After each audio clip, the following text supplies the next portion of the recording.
All right, everybody, happy Friday and welcome back to the brief. 'Cause we can stay here, or we can go, we can go, we can go.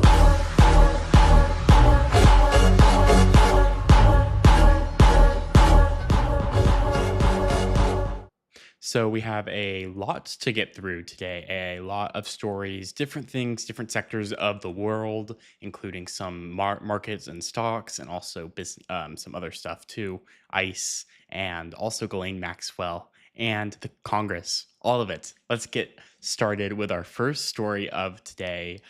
Analilia Mejia, she is celebrating her victory um, as the next representative from New Jersey's 11th district. This is her. She won last night, beating Republican Joe Hathaway nearly 60%. I have actually a beating graphic here. Election night in America. This is what the House of Representatives looks like now that Analilia Mejia has won. 218 Republicans and 214 Democrats. I should note that Representative Kevin Kiley of California is an independent who caucuses with the Republican Party. So that's why that number is 218 instead of 217. But overall, that is Congress right now. That is Congress, actually. So as of now, the AP, the Associated Press, called the race actually 7 minutes after the polls closed, and she is filling Governor Mikie Sherrill's old House seat through 2027. She won the district by about 12 points more than Kamala Harris did in 2024, which is a trend. It's a continuation of a trend with Democrats. They have now done better than expected in 5 straight special elections this go around.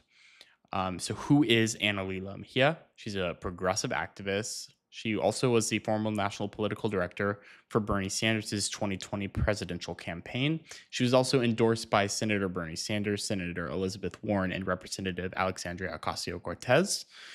She's a daughter of immigrants, former SEIU organizer, ran on abolishing ICE, universal health care, universal child care, raising taxes on the wealthy, and also raising the minimum wage to $25. She was the only candidate at a Democratic primary forum who raised her hand when asked if Israel was committing genocide in Gaza. Mejia describes herself as a, quote, scrappy New Jersey soccer mom that is willing to stand up for you. And then, of course, once Mejia is sworn in, Mike Johnson, the House Speaker, his majority is 218 to 214. Three seats are vacant. And like I mentioned earlier, that 218 number is coming from Representative Kevin Kiley of California. He is, like I said, still an independent, but he caucuses with the Republicans. Clay Fuller, who is taking over Marjorie Taylor Greene's seat, was sworn in on Tuesday. Speaker Johnson can now only afford to lose one Republican vote on any party line vote. So Joe Hathaway, who Mejia beat, is already running again for the November general election. Like I said, 5 straight special elections where Democrats did better than they did in 2024. This time it was 12 points better than Kamala Harris did in that district. I want to move on to the next story, which is an interesting headline I saw on Politico today. Let's read that headline. Let me pull it up here. Will Trump pardon Ghislaine Maxwell? Her lawyer thinks so. Florida attorney David Oscar Marcus has made a career of representing controversial clients. His next challenge is trying to get Ghislaine Maxwell out of prison. And so Politico published this piece very early this morning. The lawyer, David Oscar Marcus, is a Miami-based criminal defense attorney. He told Politico that there is, quote, a good chance and for good reason that she would get a pardon. Maxwell is currently serving 20 years for sex trafficking a minor and sex trafficking conspiracy. She was sentenced in June of 2022. She's also the longtime accomplice and girlfriend of Jeffrey Epstein. Marcus has told Congress that if Maxwell is granted clemency, she will testify freely about what she knows. She previously pleaded the fifth when the House Oversight Committee tried to question her. Marcus calls her a scapegoat. He says that she would never have been prosecuted if Epstein had not died. Representative Robert Garcia of California, the top Democrat on the Oversight Committee, says that the idea that she deserves a pardon is disgusting and outrageous. Todd Blanche is the current acting attorney general. As we know, the former attorney general, Pam Bondi, was fired essentially. Marcus and Blanche have actually known each other for quite some time, and Blanche has appeared twice on Marcus's podcast.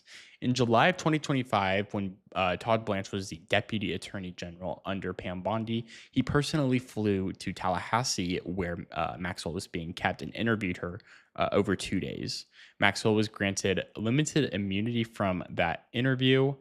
And she told Blanche that she never saw President Trump do anything inappropriate and that she, quote, admires his extraordinary achievement. After that meeting in Tallahassee, she was moved from a federal prison to a minimum security prison camp in Texas. That is the same facility where Theranos founder Elizabeth Holmes is serving her sentence. And she also, there was also some reporting that she got special treatment from the warden at this low security camp prison in Texas. The Democrats were concerned whether the transfer was a reward for her cooperation. However, the video and the transcript of that interview were released. I also want to talk about Marcus almost working for Trump because in 2023, Trump's team considered Marcus as a co-counsel on the classified documents case. Marcus met with Trump, Eric Trump, Alina Habba, Lindsay Halligan, and Todd Blanche at the Doral Golf Resort to discuss. Marcus's wife and business partner talked him out of representing Trump directly, and a DOJ spokesperson confirmed that Todd Blanche was at that Doral meeting, but downplayed the relationship between the two men. A UCLA legal ethics professor on the current DOJ, Scott Cummings, says if you want a deal for your client, it runs through these relationships. So Trump has publicly said that he has not thought about a Maxwell pardon, but has not ruled it out. He has said that he would consult the DOJ first, and the Supreme Court declined to hear Ghislaine Maxwell's appeal in October of 2025. Clemency is now her only way out. And I want to move on to the next story here. The singer David was arrested for the murder of a 14-year-old. So this happened yesterday afternoon. The Los Angeles Police Department arrested the singer David. His real name is David Anthony Burke, but it goes by D4vd. That is his stage name. He's 21 years old, and he was arrested on suspicion of murder. This is him being arrested outside of his Hollywood Hills home around 4:30 p.m. local time Thursday, and he is currently being held without bail. This case is going to the LA County District Attorney's Office on Monday for filing. So let's talk about the victim, Celeste Rivas Hernandez. And I want to warn you guys that this next section in describing this case is graphic. So if you have not heard this case before and are sensitive to graphic details, please, I advise you to turn off the show for the time being. But Hernandez was 14 years old. Her family filed a missing persons report in April of 2024. They told police that she had a boyfriend at the time named David. Her body was found on September 8th, 2025 in the trunk of David's impounded Tesla. The Tesla had been abandoned in the Hollywood Hills for weeks. The tow yard called police about a smell. The officers found her head and a torso in one bag and her severed arms and leg in a second bag. She had a tattoo on her right index finger that read like quiet, SHHH. And David has been photographed with a matching tattoo. So about David, he's a platinum selling alt pop artist, and he has over 1 billion streams on Spotify as well. He's relatively well known in that space. His attorneys did release a statement They wrote, David Burke did not murder Celeste Rivas Hernandez, and he was not the cause of her death. There has been no indictment and no criminal complaint filed yet, and he is currently only being held under suspicion. Brands that he was working with, including Crocs, immediately went and pulled their advertising campaigns with him. And the singer Kali Uchez, who collaborated with him on a song called Crashing, is pulling their song together off of streaming platforms. And so the main reason that this case took so long is that they had to determine a cause of death. Her body was so decomposed that they could not determine if it was murder or not, for a different cause of death, and they were able to determine that.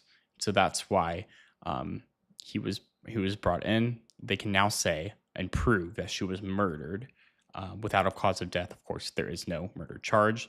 We are praying for her family in this difficult time. I want to cut to a brief break, and we'll be right back.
All right, welcome back. And I want to remind you guys that the BDN War Room will air about 30 minutes after this show concludes. We have a lot to discuss on the Iran front as well, including the Strait of Hormuz opening up. That will be on right after this show concludes. But I want to turn to some business news because one of the biggest stories in tech drop after the markets closed yesterday and after my show.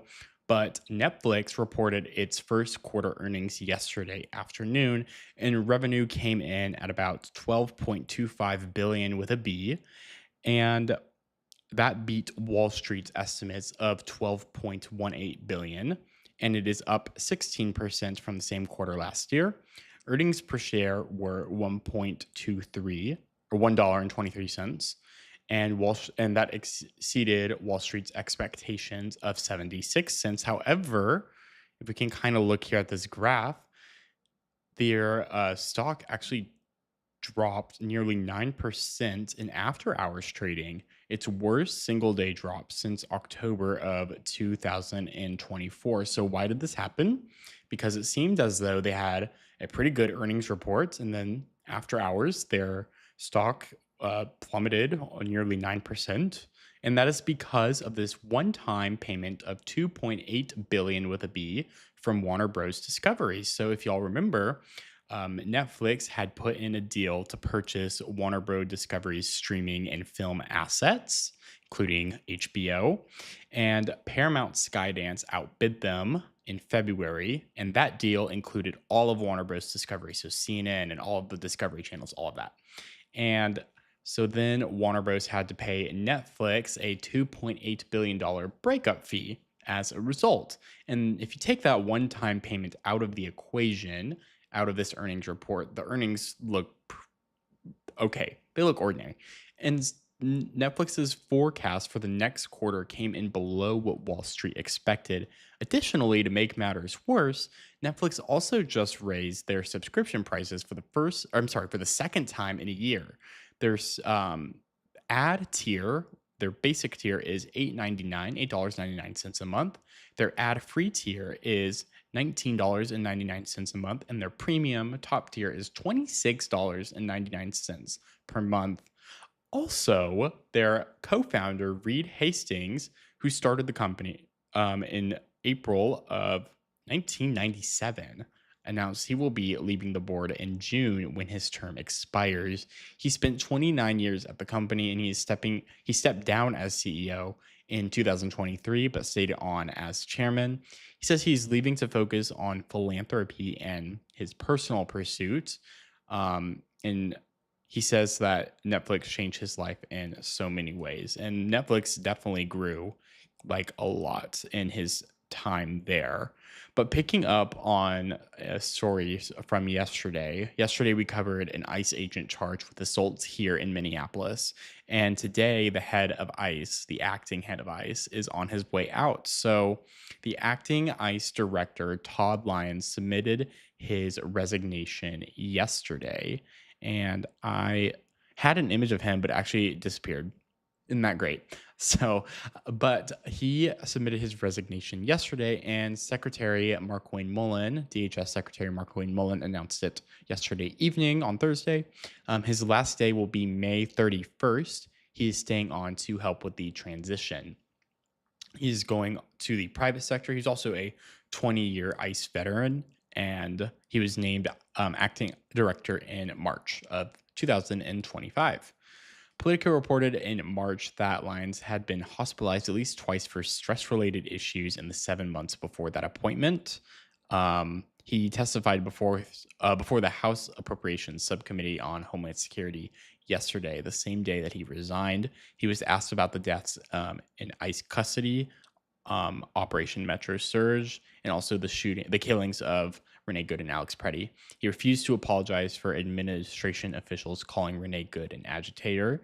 He wrote the leaked May 2025 memo that authorized ICE officers to enter homes without a judge's warrant, and legal scholars say that that is likely a violation of the Fourth Amendment.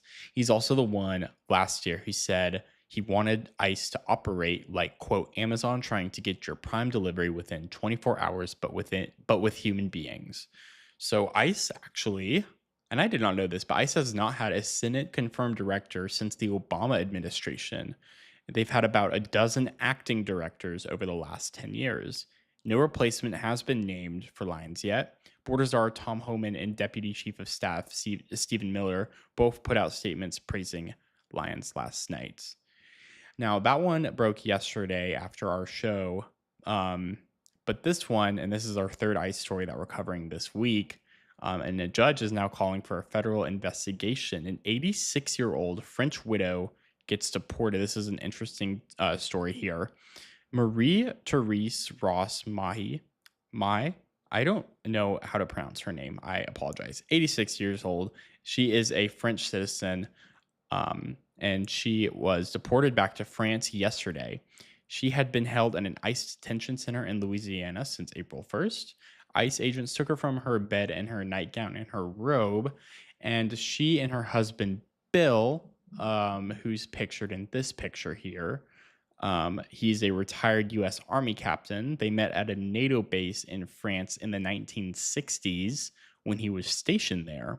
Both ended up marrying different people, but then both became widowed decades later and reconnected, and then got married last April. She moved to Anniston, Alabama, in June 2025 to be with him. Bill ended up dying of natural causes in January 24th this year, 9 months after their wedding. She was in the middle of applying for her green card when he died. So there was a sort of fight over the inheritance. So his estate included his $172,000 home, about $1,500 in cash, and about $10,000 in personal property, including a Mercedes-Benz and a truck. Marie Therese told her stepsons, the sons of Bill, I think, that Tony and Gary Ross, that she did not want the estate. She just wanted enough money to get back to France to be with her children. The day after their father died, the day after Bill died, Tony and Gary came to the house and took both of the vehicles. They shut off the water, electricity, and internet. They rerouted Marie Therese's mail, including notices from immigration services. They offered her $10,000 to sign away her rights to the estate, and she refused. Now, the Calhoun County probate judge, Shirley Millwood, ruled that Tony Ross used his position as a United States federal government employee for personal gain. Tony Ross is a former Alabama state trooper. He now works at the federal courthouse in Anniston, Alabama, the same courthouse that Judge Millwood works at. The U.S. Marshals told Tony the day before Marie Therese was arrested that she was going to be detained, and he got a text confirming her arrest. Within an hour of it happening, his brother Gary and Gary's wife then went to the house and changed all of the locks. Judge Millwood called for a federal investigation into the son's actions, and that investigation did not happen. She was deported. Now, a DHS spokesperson called her an, quote, illegal alien from France who overstayed her visit. Her 90-day visa. DHS encouraged all illegal aliens to self-deport now, and noted that the U.S. is offering $2,600 and a free flight for people who do. Now, the French government formally asked for her release Thursday through the French Consul General in New Orleans. Her attorney, Kimberly Willingham, says she was not given her medications in detention and has medical appointments on Monday now that she is back in France. Willingham said that Miss Marie's position is she did everything she was supposed to do. She had attended an appointment just days prior to her detention in compliance with her visa status. So we have that story. We'll see if anything comes out of there. That is the latest on that front. Now, like I said, I want to remind you guys the BDN War Room will air right after this. Make sure you're subscribed to The Brief and the BDN War Room anywhere you get your podcasts. And I will see you guys in about half an hour for the BDN War Room. Thank you guys so much for watching. I'll see you guys next